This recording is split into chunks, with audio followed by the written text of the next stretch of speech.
स्वागत है आपका अपने YouTube चैनल दीक्षित की दुनिया में। तो आज मैं आपको एक अलौकिक कथा सुना रही हूँ।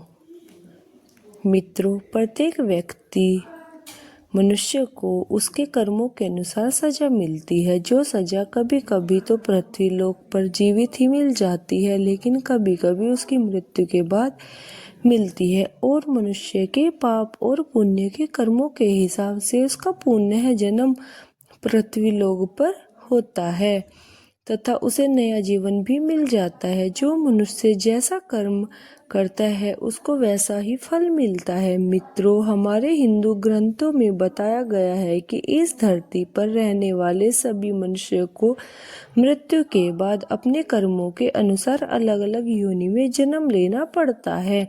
और कुछ धार्मिक ग्रंथों में यह भी कहा गया है कि जो मनुष्य अपने जीवन में बहुत अधिक पाप करते हैं उनको उसके कर्मों के अनुसार ही फल प्राप्त होता है, जिसमें वह अपना दर्द किसी दूसरे को बता नहीं सकते और ना ही किसी के साथ बांट सकते हैं। मित्रों, आज हम आपको एक ऐसी अत्यंत महत्वपूर्ण कथा श्रवण करा रहे हैं जिसके माध्यम से हम आपको बताएंगे कि मनुष्य को किस कर्म के हिसाब से कौन सा योनि प्राप्त होती है और किस श्राप के कारण मनुष्य को कुत्ते का जन्म मिलता है। मित्रों, आप सभी लोगों को समय ज्यादा नष्ट न करते हुए इस कथा को शुरू करते हैं। लेकिन उससे पहले अगर आप सभी हमारे चैनल पर नए हो तो चैनल को सब्सक्राइब जरूर करें और कमेंट बॉक्स में हर हर महादेव अवश्य लिखें। मित्रों, एक बार भगवान श्री कृष्ण जी द्वारका में अपने स्वर्ग से सुसज्जित सिंहासन पर विराजमान थे। तभी अचानक से उनके पास देव ऋषि नारद जी नारायण नारायण का जाप करते हुए पहुंच जाते हैं। तब भगवान श्री कृष्ण जी ने देव ऋषि नारद जी से कहते हैं कि देव ऋषि नारद जी, आज आप यूं अचानक ही हमारे पास किस प्रयोजन से पधारे हैं? हमें तो लगता है कि आज आप फिर से आप अपने चंचल मन में किसी प्रश्न का उत्तर लेकर आए हैं, जिसकी वजह से आप यूं अचानक हमारे पास पधारे हैं। भगवान श्री कृष्ण जी ने बताया कि नारद जी भगवान श्री कृष्ण जी से कहते हैं, प्रभु आप तो अंतर्यामी हैं, भला आपसे किसके मन की बात कैसे छुप सकती है। लेकिन हाँ प्रभु, आपने अपने सत्य कहा है कि आपके पास एक प्रश्न का उत्तर पाने की अभिलाषा से मैं यहाँ आया हूँ। तब भगवान श्री कृष्ण जी देव ऋषि नारद जी से कहते हैं कि आप निश्चिंत होकर मुझसे यह प्रश्न का उत्तर पूछिए। आपको चिंतित कर रहा है। देव ऋषि नारद जी भगवान श्री कृष्ण जी से कहते हैं कि प्रभु, आज मैं जब पृथ्वी लोक पर भ्रमण कर रहा था तब मैंने देखा कि एक कुत्ते को कुछ लोग डंडों से बहुत बुरी तरह मार रहे थे। वह कुत्ता अपनी जान बचाने के लिए आवाज भी दे रहा था, लेकिन कोई भी उस कुत्ते की मदद नहीं कर रहा था। तभी अचानक से मेरे मन में प्रश्न का विकराल रूप धारण कर लिया, और किस पाप के कारण मनुष्य को कुत्ते का जन्म मिलता है।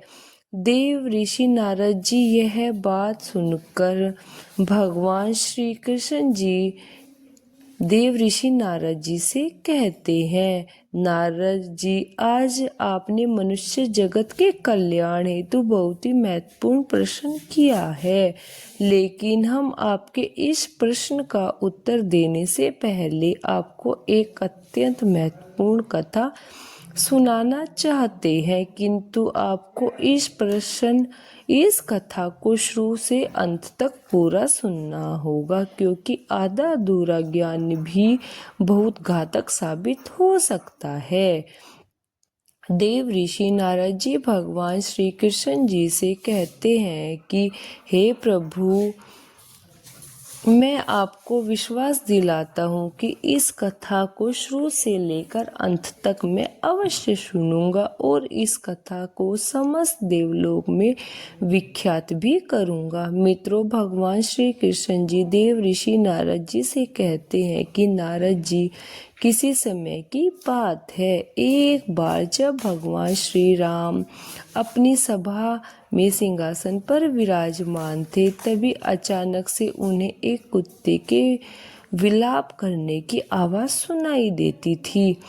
तब द्वार पर खड़े होकर सैनिकों ने उस कुत्ते को वहां से भगा दिया, लेकिन उसके दूसरे दिन वह कुत्ता उसी स्थान पर पहुंचकर फिर से विलाप करने लगा और इस बार भी द्वार पर खड़े हुए सैनिकों ने उसे कुत्ते को वहां से भगा दिया था। फिर तीसरे दिन भी वह कुत्ता उसी स्थान पर पहुंचकर विलाप करने लगा। एक दिन जब भगवान श्री राम जी अपने मन में सोचने लगे कि आखिर यह कुत्ता प्रतिदिन मेरे महल के बाहर ही क्यों विलाप करता है, भगवान श्री राम जी ने उस कुत्ते के विलाप का कारण जानना चाहा। फिर भगवान राम जी ने अपने कुछ सैनिकों को बुलाते हैं और अपने उन सैनिकों से कहते हैं कि जाओ उस कुत्ते को हमारे पास लेकर आओ, जो प्रतिदिन द्वार पर आकर विलाप करता है। भगवान श्री राम जी का आदेश पाकर सैनिक कुत्ते के पास जाते हैं और उस कुत्ते से कहते हैं कि चलो, तुम्हें प्रभु श्री राम जी ने दरबार में बुलाया है। तब वह कुत्ता सैनिक से कहता है कि अरे भाई, मुझे एक ऐसी योनि में जन्म मिला है जिसका मंदिर, भवन, रसोई घर, गौशाला जैसे पवित्र स्थानों पर जाना सख्त मना है, इसलिए तुम महल में जाकर भगवान श्री राम जी से कह दो कि वे स्वयं मुझे मिलने के लिए मेरे पास आ जाएं। और फिर वे सैनिक भगवान श्री राम जी के पास जाकर उस कुत्ते की सारी बातें कहते हैं। उसके बाद भगवान श्री रामचंद्र स्वयं उस कुत्ते के पास जाते हैं और उस कुत्ते से कहते हैं कि तुम प्रतिदिन मेरे दरबार के बाहर आकर क्यों विलाप करते हो। भगवान श्री राम जी की यह बात सुनकर कुत्ता भगवान श्री राम जी से कहता है कि हे प्रभु, मैं बहुत दिनों से भूखा था, इसलिए मैं इधर उधर भटक रहा था और भटकते भटकते एक साधु के घर पर पहुंच गया। वहां साधु भोजन करने के लिए बैठा था, इसलिए मैंने भूख से व्यर्थ होकर उस साधु की थाली में मुंह डाल दिया, जिसके कारण उस साधु ने मुझे डंडे से बहुत मारा। हे प्रभु, मैंने कोई अपराध नहीं किया, फिर भी एक सन्यासी ने डंडे से मुझे बहुत मार दी और उस साधु ने मुझे डंडे से इतना मारा कि मारते मारते मेरी टांग भी तोड़ डाली और अब मुझे बहुत पीड़ा हो रही है। इसी कारण मैं प्रतिदिन आपके दरबार में आकर के विलाप करता हूँ। और मित्रों, फिर आगे भगवान श्री देव ऋषि नारद जी कहते हैं कि देव ऋषि नारद जी उस कुत्ते की यह दशा देखकर भगवान श्री राम जी को बहुत दुख हुआ और भगवान श्री रामचंद्र जी ने अपने सैनिकों को बुलाया और कहा कि जाओ, जाकर वह साधु जहाँ भी रहता हो उसे ढूंढकर हमारे पास लेकर के आओ, दरबार में अत्यंत शीघ्र लाओ। भगवान श्री रामचंद्र जी की आज्ञा पाकर उसके कुछ सैनिक वहां से सीधे उस साधु के पास पहुंच जाते हैं और उस साधु को मंदिर बनाकर अपने साथ भगवान श्री रामचंद्र के दरबार में पहुंच जाते हैं। फिर भगवान श्री रामचंद्र जी उस साधु से पूछते हैं और कहते हैं कि क्या यह सत्य है, तुमने इस कुत्ते को डंडे से बहुत पीटा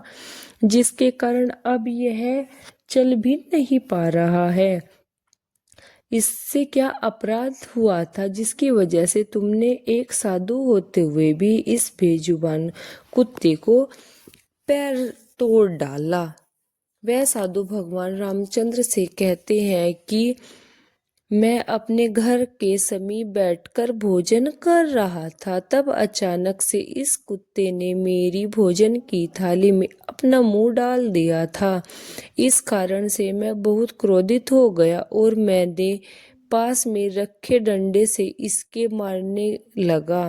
वह बहुत क्रोधित था, इसलिए मेरा खुद पर संतुलन नहीं हो पाया, जिसके कारण मैंने उसी डंडे से उसको मारता रहा। उसके बाद जब मेरा क्रोध थोड़ा कम हुआ तो मुझे पता चला कि पैर टूट चुका है अब कुत्ते का। उस साधु की यह बात सुनकर, क्या आपको पता है कि यह ज्ञान पशु है, यह अपना पेट भरने के लिए दूसरों पर निर्भर रहता है और इतनी समझ में नहीं आती कि इन्हें ऐसा करना चाहिए या नहीं। यदि इस कुत्ते में आपने थाली में मुंह डाल दिया था तो इससे कोई अपराध नहीं था। ऐसा करना तो काफी स्वाभाविक प्रवृत्ति है और अपने इसी बात के लिए कुत्ते को इतनी बड़ी सजा दी। आप इस कुत्ते की इतनी बड़ी सजा नहीं दे सकते क्योंकि अपराध इस कुत्ते ने नहीं किया है।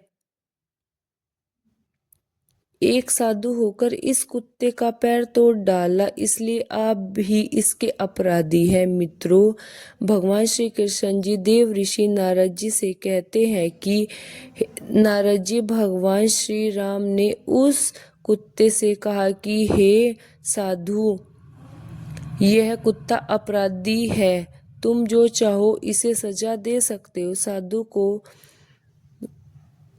भगवान श्री रामचंद्र जी की बात सुनकर वह कुत्ता राम राम से कहता है कि प्रभु, इस पशु को इसी महल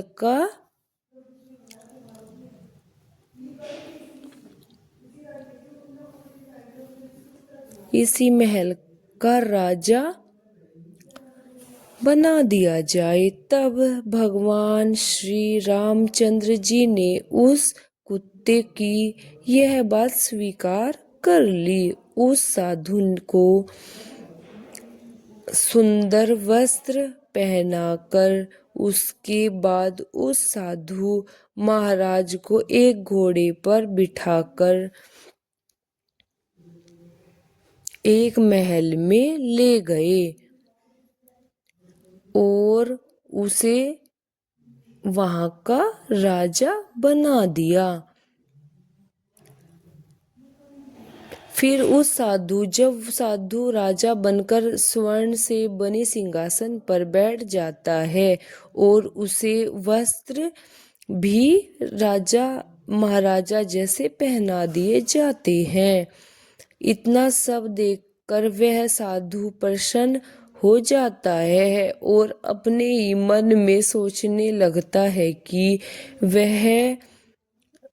मैं अपने जीवन को कभी सपना भी नहीं देख पाया कि मैं एक राजा बन जाऊंगा और उस कुत्ते ने मुझे भी राजा बना दिया। सच में इस कुत्ते में बिल्कुल भी अकल नहीं है, क्योंकि मैंने उसकी टांगे तोड़ दी, फिर भी उसने मुझे सजा देने की बजाय इतने बड़े महल का राजा बना दिया। यह सारा दृश्य देखकर